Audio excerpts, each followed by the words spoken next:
Prinsip ajaran Islam dalam ilmu kesehatan. Dari satu kalimat itu kita bisa memenggalnya menjadi 3 bagian.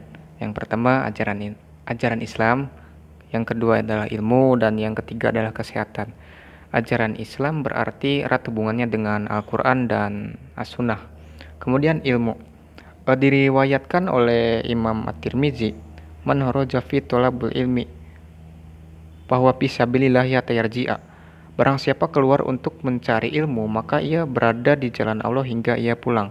Kemudian dari ucapan Umar bin Abdul Aziz, man aroda dunya fa'alaihi bil ilmi, man aroda huma fa'alaihi bil ilmi.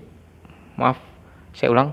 Man aroda dunya fa'alaihi bil ilmi, man aroda akhiratu fa'alaihi bil ilmi, man aroda huma fa'alaihi bil ilmi. Barang siapa menghendaki kehidupan duniawi, maka wajib baginya memiliki ilmu.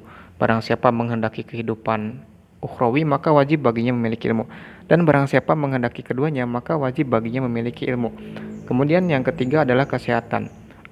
Hadis tentang kesehatan diriwayatkan oleh Imam Bukhari, yang artinya 2 kenikmatan yang sering dilupakan adalah kesehatan dan waktu luang. Oke, kesehatan. Kesehatan itu terbagi menjadi 2, ada kesehatan rohani dan kesehatan jasmani. Dalam ajaran Islam, tadi disebutkan bahwa pentingnya ilmu dalam kehidupan. Oke, kita sebagai manusia, baik dari lahir sampai dengan kita tutup usia, masih diwajibkan untuk menuntut ilmu. Khususnya untuk kesehatan, ya bagi saya mahasiswa kesehatan, ilmu kesehatan ini sebuah ilmu yang cukup penting bagi kami gitu. Karena dengan adanya kesehatan, hal-hal yang kita lakukan di dunia itu akan lebih mudah, beda halnya dengan kita sedang sakit. Ketika kita sakit, ketika kita mau melakukan hal-hal yang contohnya ibadah sajalah, kayaknya berat gitu.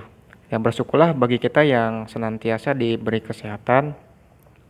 Seperti kata Imam Bukhari tadi, kadang kita selalu lupa gitu akan nikmat tentang sehat.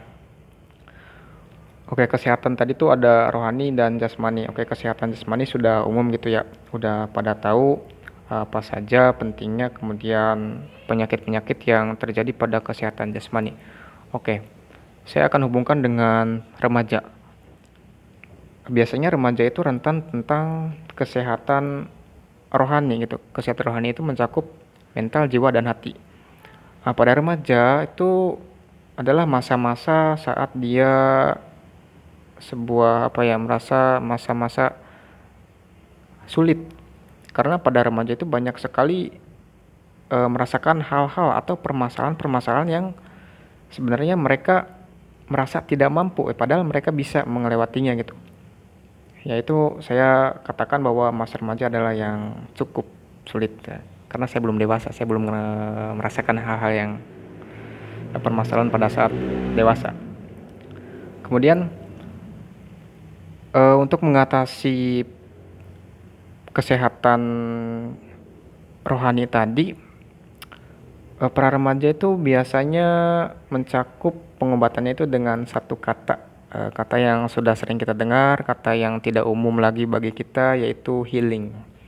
Oke, saya sebenarnya kurang suka dengan konsepnya gitu, karena healing itu nggak 1 hari, nggak 1 jam. Healing itu adalah sebuah proses perjalanan penerimaan sebuah masalah gitu, penerimaan, ya kesannya kayak hal-hal memaafkan gitu, tidak akan termaafkan dalam beberapa waktu gitu, ya cukup lama untuk memaafkan itu, jika saya ibaratkan seperti itu.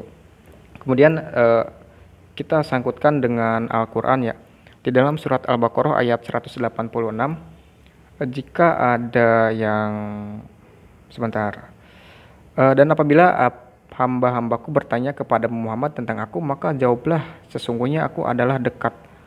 Kemudian pada surat Al-Baqarah ayat 286, Allah tidak akan membebani seseorang melainkan sesuai dengan kesanggupannya. Dan surat lain, tepatnya surat Al-Hadid ayat 22, setiap bencana yang menimpa di bumi dan yang menimpa dirimu sendiri, semuanya telah tertulis dalam kitab Lauhul Mahfuz sebelum kami mewujudkannya. Sungguh hal yang demikian itu mudah bagi Allah. Nah, jadi kita pada remaja ya mungkin banyak dihadapkan pada permasalahan-permasalahan yang cukup berat bagi kita, tapi Itu tuh sudah tertulis di Lauhul Mahfuz dan Allah itu sudah tahu kita itu mampu.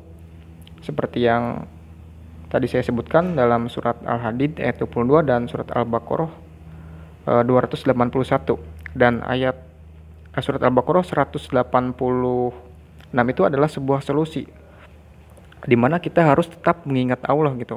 Walaupun kita sakit, kita sedang stres atau apapun itu yang mengganggu tentang kesehatan kita, selalu libatkan Al-Quran, libatkan Allah dalam segala urusan kita, apapun, maupun itu hal-hal kecil maupun yang besar. Itu ingat, jangan sampai lupa gitu, karena ketika kita melibatkan Allah, semua hal-hal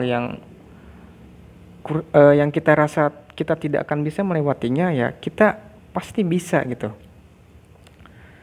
Jangan lupa itu.